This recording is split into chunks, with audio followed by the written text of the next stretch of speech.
around my story. It all happened on my last holiday. It was a terrible experience. It was the worst holiday I have ever had. Me and my friend Renee, we decided to go to New Zealand. We were saving money for a very long time to go on this trip. It was our dream to go to the land of the Lord of the Rings. We had made reservations for flight at the end of July, and from that moment on, everything went wrong. It turned out that the flight was reserved for only one person, simply because a woman at the travel agency didn't understand us very well.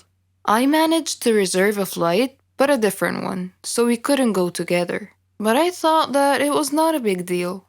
My friend flew a few hours after me. I was going first. When I arrived at the airport, I was very happy because that meant that my holiday has just started and that nothing else could happen. And I was mistaken.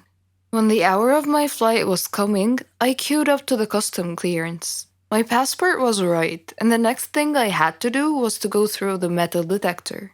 When I was passing through, it started to beep. I was so scared. I was taken aside immediately, and I felt like a thief. It was terrible. The custom officer had taken me to another room and she told me to undress. I tried to explain that I had a belly ring and maybe it was the cause of the beeping, but she didn't want to listen. I had to undress. They took my clothes somewhere else and I was standing alone in the middle of the room. I was shocked and stressed. The woman came back after about 5 minutes, which seemed to be ages for me. She gave me back my clothes, but I was not allowed to put them on. She checked me one more time with a small metal detector, which was obviously beeping in front of my belly ring. Of course, the custom officials went through all of my things, but they didn't find anything. I was late for my flight, so I had to wait for another one. My friend was supposed to meet me at the airport, and it was me who should be waiting for her.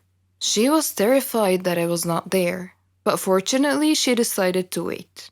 After that horrible flight, we met at the airport and we went to our hostel. It turned out that we expected something different, but it was not that bad, and we were too tired to look for something else.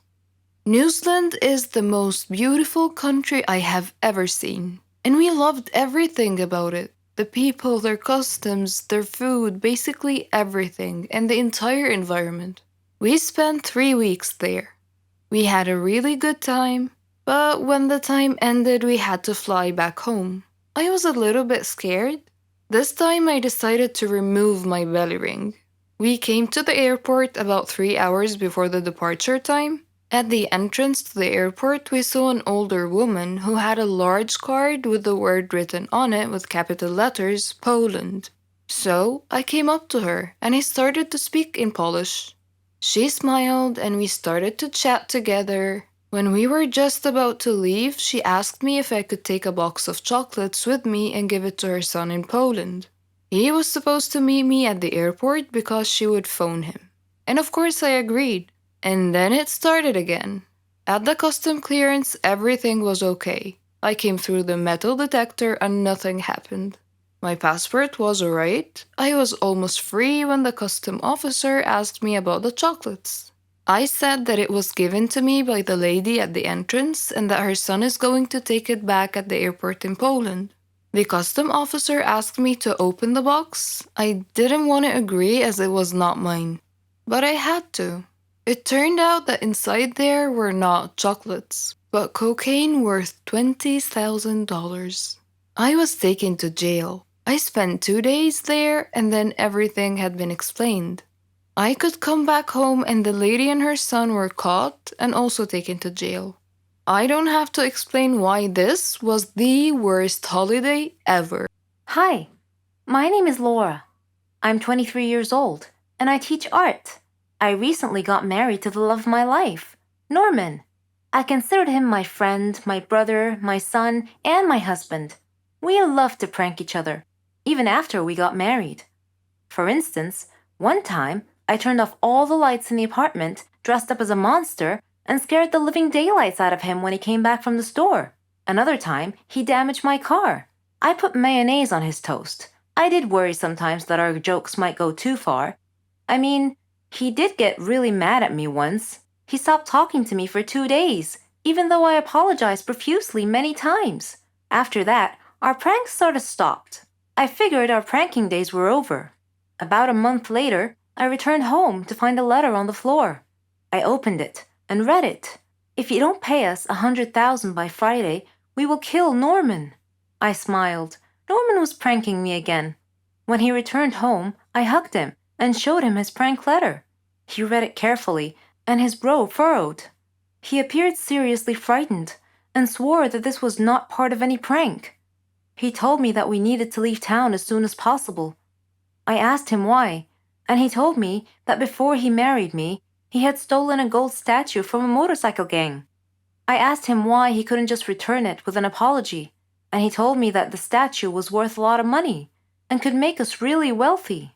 That night, an armed masked burglar broke into our apartment and confronted us with a gun. He said to Norman, "Hello, Norman, long time no see.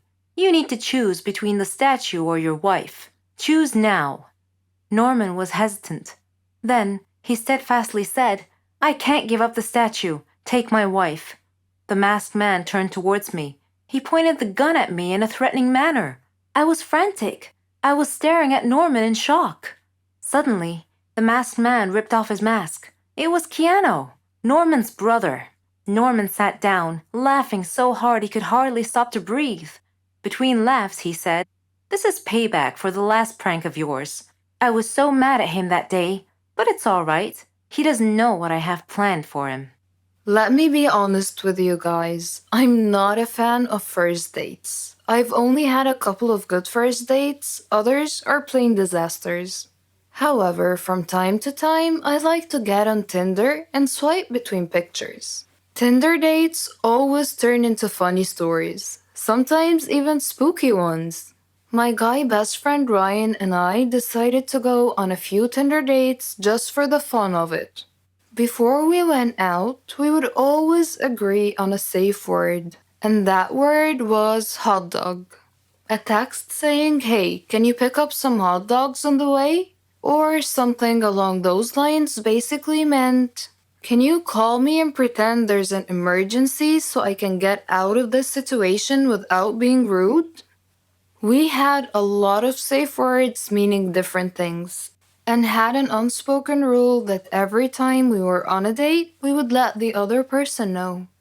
I met this guy called Brandon on the application.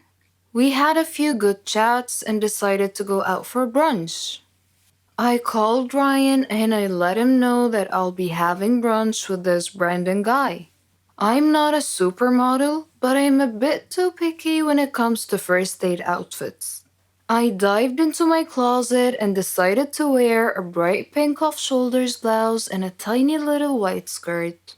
And of course, my signature mermaid hue high heels. Brandon texted me saying he knows of a nice Italian restaurant. Despite the fact that we were going out for brunch, I somehow agreed to Italian. The guy comes to pick me up for our